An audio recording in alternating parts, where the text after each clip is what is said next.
Hello जय हिंद दोस्तों, वंदे मातरम। स्वागत है आप सभी का सत्या एक्सेलेंट यूट्यूब चैनल पे। दोस्तों आज की वीडियो में आपके लिए लेके आया हूँ कुछ इंपॉर्टेंट क्वेश्चन जो मैं आपको इस वीडियो के माध्यम से सारी जानकारी देने वाला हूँ। कौन कौन से क्वेश्चन आपको पूछे जाते हैं और कौन सा क्वेश्चन आपका इंपॉर्टेंट है। तो चलिए क्वेश्चन नंबर 1 से शुरू करते हैं। क्वेश्चन नंबर 1 है दोस्तों, विद्युत आग बुझाने हेतु निम्नलिखित में से कौन सा अग्निशामक उपयुक्त है। दोस्तों सबसे पहले ध्यान रखिएगा, विद्युत आग बुझाने के लिए कार्बन डाइऑक्साइड अग्निशामक का प्रयोग किया जाता है। और इसमें जो कार्बन डाइऑक्साइड अग्निशामक जो हमारा दिया गया, बी ऑप्शन आपका बिल्कुल करेक्ट आंसर दिया गया। बी ऑप्शन हम बिल्कुल करेक्ट आंसर मारेंगे। और भी बहुत सारे उपकरण हैं जैसे कि आग बुझाने का कुछ आपको और भी महत्वपूर्ण चीज देखने को मिल जाती है, जैसे कि जल युक्त अग्निशामक बुझाने का, या फोम टाइप अग्निशामक बुझाने का, शुष्क पाउडर टाइप अग्निशामक बुझाने का, और कार्बन डाइऑक्साइड अग्नि बुझाने का यंत्र। इस तरह बहुत सारे यंत्र होते हैं। फिलहाल यहाँ पर क्वेश्चन के अनुसार चलते हैं तो ऑप्शन नंबर बी हमारा बिल्कुल करेक्ट आंसर हो जाता है। आइए क्वेश्चन नंबर 2 पे आते हैं। क्वेश्चन नंबर 2 है दोस्तों, विद्युत कार्य के लिए किस तरह के जूतों का उपयोग किया जाता है। चमड़े सोल वाले जूतों के चमड़े के जूते, या चमड़े के सोल वाले कपड़े के जूतों, या मोटे रबड़ सोल वाले चमड़े के जूते, या रबड़ सोल वाले कपड़े के जूते। दोस्तों विद्युत कार्य के लिए मोटे रबड़ सोल वाले चमड़े के जूते का प्रयोग किया जाना चाहिए। और जो रबड़ आपका होता है वो विद्युत रोधक होता है, ठीक है, जो कि विद्युत से शॉक से लगने से बचाता है। तो ये हमारा क्वेश्चन के अनुसार सही हो जाता है। ऑप्शन नंबर सी बिल्कुल करेक्ट आंसर। सी ऑप्शन हम बिल्कुल करेक्ट आंसर मारेंगे। आइए क्वेश्चन नंबर आते हैं 3 पे। क्वेश्चन नंबर 3 है, कृत्रिम श्वास की साधारण और आसान विधि क्या है। सिल्वेस्टर विधि, या मुंह से नाक वाली विधि, या सैफर विधि, या मुंह से मुंह वाली विधि। दोस्तों कृत्रिम श्वास की साधारण और जो आसान विधि है वो आपका मुंह से मुंह वाली विधि है, और ज़्यादातर प्रचलित आपकी ये विधि है। तो ये हमारा सही हो जाता है ऑप्शन नंबर डी बिल्कुल करेक्ट आंसर। क्वेश्चन के अनुसार हम मारेंगे ऑप्शन नंबर डी बिल्कुल करेक्ट आंसर। आइए क्वेश्चन नंबर 4 पे आते हैं। क्वेश्चन नंबर 4 है दोस्तों, अग्नि ध्वनि संकेत प्रणाली के भाग क्या है। स्विच, सॉकेट, हीट फ्यूज आदि, या घंटी, पंखा, पंप, लैंप, हीटर आदि, या हीटर, पंप, घंटिया, पंखा आदि, या धुआं और उष्मा डिटेक्टर, घंटिया, डिकेम पैनल, अलार्म पैनल, बैटरी आदि। दोस्तों यहाँ पर आपका सही हो जाता है ऑप्शन नंबर डी बिल्कुल करेक्ट आंसर, क्योंकि अग्नि ध्वनि संकेत प्रणाली के अंतर्गत धुआं, उष्मा डिटेक्टर, घंटिया, डिकेम पैनल, अलार्म पैनल, बैटरी ये सब आते हैं। जिसमें हमारा मैच करा है वो हमारा डी ऑप्शन मैच करा है। तो क्वेश्चन के अनुसार हमारा डी ऑप्शन बिल्कुल करेक्ट आंसर हो जाता है। आइए क्वेश्चन नंबर आते हैं 5 पे। क्वेश्चन नंबर 5 है दोस्तों, खाली स्थान है से अधिक विद्युत धारा वाले बिजली के झटके से त्वचा जल जाती है। 10 मिली एम्पियर से, या 200 मिली एम्पियर, या 50 मिली एम्पियर, या 15 मिली एम्पियर। दोस्तों जब विद्युत धारा हमारे शरीर से होकर प्रवाहित होती है तो हमें एक शॉक लगता है जिसको हम झटका बोलते हैं, और इसका जो मान होता है बहुत ही कम होता है। लेकिन उस समय क्या इसका होता है, जिस समय हमें झटका लगता है और जहाँ झटका लगता है वहाँ की जो चमड़ी होती है, जो त्वचा होती है, जल जाती है। तो उस समय आपका होता है 200 मिली एम्पियर तक उसमें धारा होती है, जिसके कारण जहाँ पर झटका लगता है वहाँ की चमड़ी जल जाती है। तो ये हमारा क्वेश्चन के अनुसार बी ऑप्शन बिल्कुल करेक्ट आंसर हो जाएगा। आइए क्वेश्चन नंबर 6 पे आते हैं। क्वेश्चन नंबर 6 है दोस्तों, विद्युत उपकरणों पर किस प्रकार के अग्निशामक का प्रयोग नहीं किया जाना चाहिए। वेरी वेरी इंपॉर्टेंट है। देखिए विद्युत उपकरणों पर फैन, झाग प्रकार के अग्निशामक का प्रयोग नहीं किया जाना चाहिए। क्यों? क्योंकि विद्युत उपकरण से लगी आग के किसी भी स्थिति में आग बुझाने के लिए CO2 प्रकार और अन्य प्रकार की इसमें प्रयोग किया जाता है। इसलिए हमारा सही हो जाता है क्वेश्चन के अनुसार सी ऑप्शन बिल्कुल करेक्ट आंसर, फैन झाग प्रकार के। आइए आगे बढ़ते हैं क्वेश्चन नंबर 7 पे। क्वेश्चन नंबर 7 है दोस्तों, क्लोरीन सिस्टम वार्डों को निम्नलिखित में से किस संकेत के साथ पुष्ट किया जाएगा।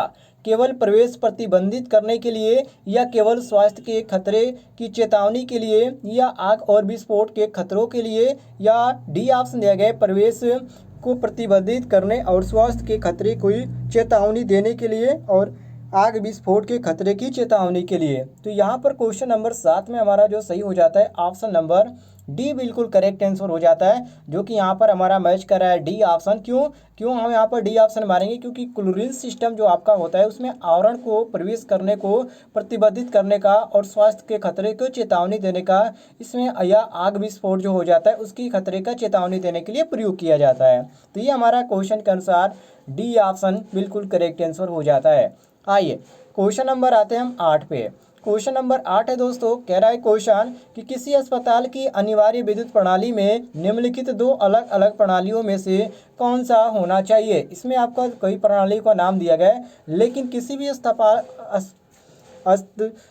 अस्पताल की बात करते हैं तो वहाँ की अनिवार्य विद्युत जो प्रणाली है उसमें एक आपातकालीन प्रणाली और एक उपकरण प्रणाली होना चाहिए। तो ये आपका क्वेश्चन के अनुसार सही हो जाता है। जो इसमें आपका ऑप्शन में मैच करा है वो हमारा डी ऑप्शन मैच करा है। तो क्वेश्चन के अनुसार हमारा डी ऑप्शन बिल्कुल करेक्ट आंसर हो जाएगा।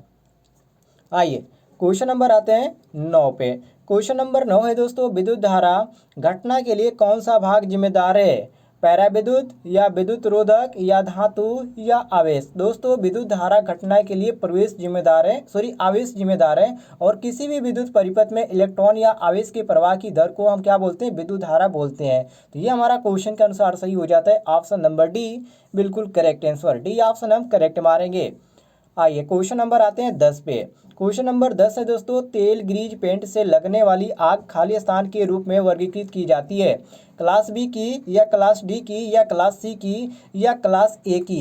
तो दोस्तों तेल ग्रीस पेंट से लगने वाली जो आग होती है वो क्लास बी के रूप में वर्गीकृत की जाती है। और क्लास बी की जो अग्नि बुझाने के लिए झाग वाले जो आपका CO2 वाले होते हैं, जो तो मैं पहला क्वेश्चन में बताया था, उसका भी प्रयोग किया जाता है। तो ये आपका क्वेश्चन के अनुसार ऑप्शन नंबर ये बिल्कुल करेक्ट आंसर हो जाता है। क्लास बी के अंतर्गत ये वर्गीकृत की जाती है। तो ए ऑप्शन हम क्वेश्चन के अनुसार बिल्कुल करेक्ट आंसर मारेंगे। आइए क्वेश्चन नंबर आते हैं 11 पे। क्वेश्चन नंबर 11 है दोस्तों, पीड़ित को उसके छाती पर जख्म, चोट, कृत्रिम पुनर्जीवन की कौन सी विधि का अनुसरण नहीं किया जाना चाहिए? मुंह से नाक की विधि या सैफर विधि या मुंह से मुंह विधि या नेल्सन विधि। तो यहाँ पर आपका जो सही हो जाता है क्वेश्चन के अनुसार ए ऑप्शन करेक्ट हो जाता है। क्योंकि दोस्तों कृत्रिम श्वास विधि की जो आपकी विधियाँ होती है, 4 विधियाँ होती है। पहला आपका हो जाता है सिल्वेस्टर विधि, और दूसरा आपका हो जाता है सैफर विधि, तीसरा आपका हो जाता है मुंह से मुंह में हवा भरना, और चौथा आपका हो जाता है कृत्रिम श्वास द्वारा ये विधि हो जाती है। तो इस तरह आपकी 4 विधियाँ हो जाती है। तो यहाँ पर क्वेश्चन के अनुसार हम चलते हैं, तो यहाँ पर आपका जो सही हो जाता है इसमें ऑप्शन नंबर ए बिल्कुल करेक्ट आंसर हो जाता है। ए ऑप्शन हम करेक्ट मारेंगे। मुंह से नाक की विधि ये आपका ज़्यादातर प्रचलित भी है। तो ये हमारा क्वेश्चन के अनुसार ए ऑप्शन करेक्ट हो जाता है। आइए आगे बढ़ते हैं क्वेश्चन नंबर 12 पे। क्वेश्चन नंबर 12 है दोस्तों, विद्युतमय तार के संपर्क में आने वाले व्यक्ति को बिजली का प्रघात लगता है। जिस व्यक्ति को बिजली का प्रघात लगता है वह या तो फेंक दिया जाता है या वह विद्युतमय तार से जुड़ा हुआ रहता है। या विद्युतमय तार के संपर्क में आने वाले व्यक्ति को बचाने के लिए आपका पहला कदम क्या होगा? तो दोस्तों विद्युतमय तार के संपर्क में आने वाले व्यक्ति को बिजली का प्रघात लगता है तो विद्युतमय तार से जुड़े होने पर सबसे पहले विद्युत रोधन पदार्थ से उसको हम हटाएंगे। इस चीज़ को ध्यान रखिएगा। उसके बाद मेन जो आपका स्विच होगा उसको हम ऑफ कर देंगे।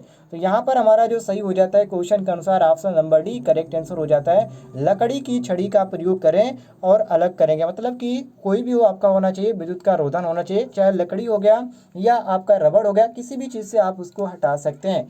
तो ये आपका क्वेश्चन के अनुसार डी ऑप्शन करेक्ट आंसर हो जाता है। आइए क्वेश्चन नंबर 13 पे आते हैं। क्वेश्चन नंबर 13 है, धूम्रपान निषेध का निषेध चिन्ह प्रदर्शित करने के लिए किस प्रकार की आकृति का उपयोग किया जाता है? दोस्तों आपने देखा होगा एक गोले के अंदर होता है और यहाँ पर आपका एक यहाँ पर स्मोकिंग अर्थ का यहाँ पर चिन्ह होता है, तो उसी को इंडिकेट किया जाए। तो ये जो आपका होता है क्या होता है? वर्गाकार होता है, ठीक है, सॉरी वृत्ताकार होता है। तो इसमें आपका जो सही हो जाता है सी ऑप्शन करेक्ट आंसर हो जाता है। मतलब कि धूम्रपान निषेध का निषेध चिन्ह प्रदर्शित करने के लिए वृत्ताकार आकृति का उपयोग किया जाता है। तो ये हम सी ऑप्शन बिल्कुल करेक्ट आंसर मारेंगे। आइए क्वेश्चन नंबर 14 पे आते हैं। क्वेश्चन नंबर 14 है दोस्तों, निम्नलिखित में से कौन सा दुर्घटना होने का कारण है? खतरे की प्रति सजग न होना या औजारों का जानकार होना या सुरक्षा मानकों का ज्ञान होना या सभी विकल्प सही है। तो दोस्तों यहाँ पर आपका जो सही हो जाता है ऑप्शन नंबर ए बिल्कुल करेक्ट आंसर हो जाता है। खतरे के प्रति सजग न होना ये सबसे बड़ी दुर्घटना होने की यहाँ पर होती है समस्या। तो ये हमारा ए ऑप्शन बिल्कुल करेक्ट आंसर हो जाता है। आइए क्वेश्चन नंबर हम आते हैं 15 पे। क्वेश्चन नंबर 15 है दोस्तों, सामान्य उम्र और स्वास्थ्य वाला व्यक्ति का प्रतिरोध कितना होगा। वेरी वेरी इंपॉर्टेंट क्वेश्चन है। देखिए दोस्तों, स्वास्थ्य और सामान्य उम्र वाले व्यक्ति का जो प्रतिरोध होता है 1 किलो ओम होता है, और ये धारा की यदि बात करें तो इसमें धारा आपकी होती है 9 मिली एम्पियर। तो ये आपका क्वेश्चन के अनुसार सी ऑप्शन बिल्कुल करेक्ट आंसर हो जाता है। सी ऑप्शन हम करेक्ट मारेंगे। आइए क्वेश्चन नंबर 16 पे आते हैं। क्वेश्चन नंबर 16 है दोस्तों, विद्युत उपकरण का उपयोग करते समय निम्न में से कौन सी सावधानी अपनानी चाहिए। वेरी वेरी इंपॉर्टेंट क्वेश्चन है। देखिए दोस्तों, विद्युत उपकरण का प्रयोग करते समय नंगे तारों को नहीं छूना चाहिए, और विद्युत का झटका लगेगा तो भारतीय विद्युत अधिनियम के तहत किए गए सुरक्षा मानकों का ध्यान रखना चाहिए। तो ये हमारा क्वेश्चन के अनुसार ऑप्शन नंबर ए बिल्कुल करेक्ट आंसर हो जाता है। ए ऑप्शन हम बिल्कुल करेक्ट आंसर मारेंगे। आइए क्वेश्चन नंबर आते हैं हम 17 पे। क्वेश्चन नंबर 17 है दोस्तों, यहाँ पर हम निम्नलिखित में से किस विधि द्वारा दुर्घटनाओं से बच सकते हैं। वेरी वेरी इंपॉर्टेंट क्वेश्चन है। इसमें आपको बहुत सारी विधि दिए गए हैं, लेकिन इसमें आपका जो सही हो जाता है सी ऑप्शन, कार्य निषेध मशीन तथा कार्य स्थान में संबंधित सुरक्षा नियमों का पालन करके। अर्थात हम कह सकते हैं कि हम कार्य निषेध मशीन तथा कार्य से संबंधित सुरक्षा के नियमों का पालन करके दुर्घटना से आसानी से बच सकते हैं। इसके बहुत सारे कारण हैं, जैसे कि दुर्घटना होने का खतरे के प्रति सजग ना होना, ये सबसे पहले यहाँ पर हो जी। उसके बाद कार्य में जल्दी करना, ये दूसरा हो गया। स्वास्थ्य से अधिक मेहनत करना, इस तरह मतलब कि बहुत सारे यहाँ पर इसके कारण होते हैं दुर्घटना होने का। तो ये आपका क्वेश्चन के अनुसार सी ऑप्शन बिल्कुल करेक्ट आंसर हो जाएगा। आइए क्वेश्चन नंबर हम आते हैं 18 पे। क्वेश्चन नंबर 18 है दोस्तों, आप सभी के सामने कह रहा है क्वेश्चन, दुर्घटनाएं आमतौर पर निम्नलिखित कारकों में से किस के कारण होती है। पर्यावरण प्रभाव, या जल प्रदूषण, या मशीन की गलती, या वायु प्रदूषण। तो यहाँ पर आपका सही हो जाता है क्वेश्चन के अनुसार ऑप्शन नंबर सी, मशीन की गलती। क्यों? क्योंकि दुर्घटनाएं आमतौर पर मशीन की गलती के कारण ही होती है। जैसे कि दुर्घटना का बहुत सारे कारण होते हैं, असावधानी हो गया, अरुचि हो गया, जल्दबाजी या अज्ञानता, मतलब किसी भी मशीन के बारे में हमको ज़्यादा जानकारी नहीं, उस पर कार्य करें, तो ये भी दुर्घटना के कारण हो सकती है। इसलिए यहाँ पर हम सी ऑप्शन करेक्ट मारेंगे। आइए क्वेश्चन नंबर 19 पे आते हैं। क्वेश्चन नंबर 19 से दोस्तों, निम्नलिखित में से कौन सा विकल्प दुर्घटना से बचने के लिए आवश्यक है। वेरी वेरी इंपॉर्टेंट है। इसमें आपका ए ऑप्शन करेक्ट हो जाता है, मशीन के सुरक्षा नियमों का पालन करना। क्यों? क्योंकि दुर्घटना से बचाव के लिए इसमें बहुत सारे पहले उपाय हो जाते हैं। पहले तो मशीन के सुरक्षा नियमों का पालन करना, दूसरी सुरक्षात्मक चिन्हों को पोस्टर के रूप में लगाएं, तीसरी बात प्रत्येक मशीन के पास मशीन की दुर्घटना से संबंधित सावधानियां और चार्ट बनाकर लिख देना चाहिए, ताकि कोई भी व्यक्ति वहां पे जाए तो सावधानियों को पढ़े और वो सजग रहे। तो इसलिए यहाँ पर बहुत सारे इसके रीजन हो सकते हैं। तो ये हमारा क्वेश्चन के अनुसार ऑप्शन ए बिल्कुल बिल्कुल करेक्ट आंसर हो जाता है। आइए क्वेश्चन नंबर 20 पे आते हैं। क्वेश्चन नंबर 20 से, निम्नलिखित में से कौन सा विकल्प बुनियादी सुरक्षा नियमों में से एक है। वेरी वेरी इंपॉर्टेंट है। देखिए दोस्तों, बुनियादी सुरक्षा नियम में क्या होता है, इसमें मशीन चलाने के दौरान कार्य जो कर्मचारी होता है उसको सावधानी बतानी चाहिए, और सुरक्षा सावधानी इसमें बहुत सारी होती है। कार्यशाला में पोशाक पहनकर जाएं, ढीले ढाले कपड़े ना पहने, इस तरह बहुत सारी इसकी सावधानियां होती है। तो ये हमारा क्वेश्चन के अनुसार सही हो जाता है, ऑप्शन नंबर डी बिल्कुल करेक्ट आंसर। दोस्तों ये थे आज के कुछ इंपॉर्टेंट क्वेश्चन जो कि ज़्यादातर परीक्षाओं में पूछे जाते हैं, बेसिक है, तो इसलिए मैंने आपको यहाँ पर कवर कर दिया। उम्मीद है आपको पसंद आएगा। पसंद आएगा तो वीडियो पर लाइक कीजिएगा और ज़्यादा से ज़्यादा शेयर कीजिएगा।